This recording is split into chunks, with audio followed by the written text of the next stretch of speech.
Hi guys, welcome back to my channel, Edmund Mindaros, and for today's quick tutorial, and I'm going to show you guys on how to create and use labels in your Gmail inbox. So labels are uninteresting features to categorize and sort your emails into specific groups and making it easier to find and access important messages you may have in your inbox.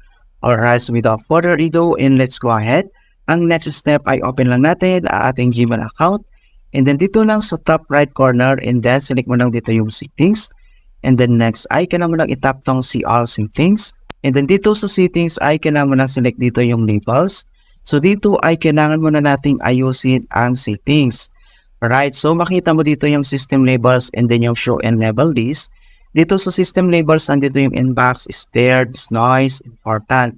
And then dito naman sa show and label list, nandito yung dalawang actions. So pwede mong iselect dito kung show or hide. So, halimbawa itong important, dapat naka-show to. So, select mo lang itong show. And then dito sa all mails ay dapat naka-show. So, select lang dito. Kapag naayos mo na itong settings dito, and then punta tayo dito sa ating inbox. Click mo lang itong inbox. Kung paano ba mag-create ng labels name. And then dito sa baba ay makita mo dito yung labels and then yung plus signs. So, i-click mo lang itong plus sign. And then pop up itong new label. And then pwede na tayong mag-create ng new label name, and then kailangan lang natin maglagay. Okay, so basta kapag create ka na ng new label name, dito naman sa baba ay makita mo dito yung next label under. So pwede mo check tong box and then select mo lang dito kung saan parent folder siya. Nandito. Okay, so otherwise, uncheck mo siya and then click mo lang tong create. Okay, so if you want to have a certain labels for a certain email you may have received to go, so select ko lang dito sa ating inbox sa email. So halimbawa itong YouTube. So, check mo lang tong box. And then dito sa taas, ay kailangan mo lang select dito yung labels icon. Ito siya. So, click mo lang dito. And then, pwede mo itong i-move one of these folders or multiple folders dito sa baba. Okay?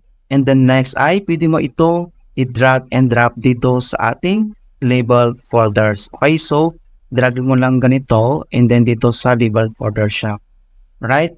Kung gusto mo na rin itong i-delete or i-remove, so napakadali lang naman. Dito lang sa labels ay makita mo dito yung tatlong dot. So i-click mo lang tong tatlong dot and then select mo lang dito yung remove label. So click mo lang dito and then click mo lang tong delete. Ayan. So ganoon lang po kasi mga kaibigan kung paano mag-create and use yung labels dito sa ating Gmail inbox. Okay, so please don't forget to like this video, subscribe to my channel for more quality content.